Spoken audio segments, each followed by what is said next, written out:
हर हर महादेव। ଦେଖନ୍ତୁ ମୁଁ ମନ୍ଦିର ପହଞ୍ଚି ଯାଇଛି ଶିବରାତ୍ରି ଦିନ ଆଉ ସକାଳେ ପୂଜା ସାରିକି ପୁଣି ନାଇଟ୍ରେ ଯାଉଛି ଜାଗର କରିବା ପାଇଁ। ଆଉ ଜାଗର କରିବା ପାଇଁ ମୁଁ ବସି ପଡ଼ିଛି ଆଉ ଦୀପ ବି ଲଗେଇ ଦେଇଛି। ଆଉ ଜାଗର ପୁରା ଏକ ନିଷ୍ଠାରେ କରିଛି, ଭଗବାନଙ୍କୁ ଜଣା ମୁଁ କେମିତି କ'ଣ କରିଛି। ଆଉ ଦେଖନ୍ତୁ ଜାଗର ଦୀପ ଜାଳିବା ପାଇଁ ଉପରେ ରଖିବା ପାଇଁ ପୁରା ନନା ଉପରକୁ ପଳାଉଛନ୍ତି।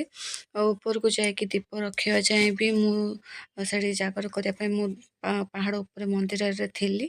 ଆଉ ବହୁତ ହି ଭଲ ଲାଗୁଥିଲା। ଆଉ ଦି ଜଣ ମୋ ସହିତ ସାଙ୍ଗ ହେଇକି ବି ଥିଲେ, କାରଣ ମୁଁ ଜାଣିନଥିଲି ଏମିତି ସାଙ୍ଗ ମିଳିଯିବେ ବୋଲିକି ଜାଗରରେ। ତ ବହୁତ ଭଲ ଲାଗିଲା ଦି ଜଣଙ୍କ ସହିତ ବି।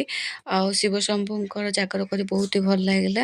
ତ ଆଶା କରୁଛି ଆପଣ ସମସ୍ତଙ୍କୁ ଭିଡ଼ିଓଟା ବହୁତ ଭଲ ଲାଗିଥିବ।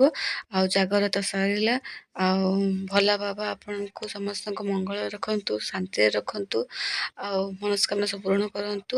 ଆଉ ଦେଖନ୍ତୁ ତାଙ୍କ ସହିତ ବି ମୁଁ ଫଟୋ ସୁଟ୍ କରିଦେଲି ଦେଖନ୍ତୁ। ଆଉ କେମିତି ଲାଗିଲା କମେଣ୍ଟ ମୋତେ ନିହାତି ଜଣାଇବେ। ହର ହର ମହାଦେବ।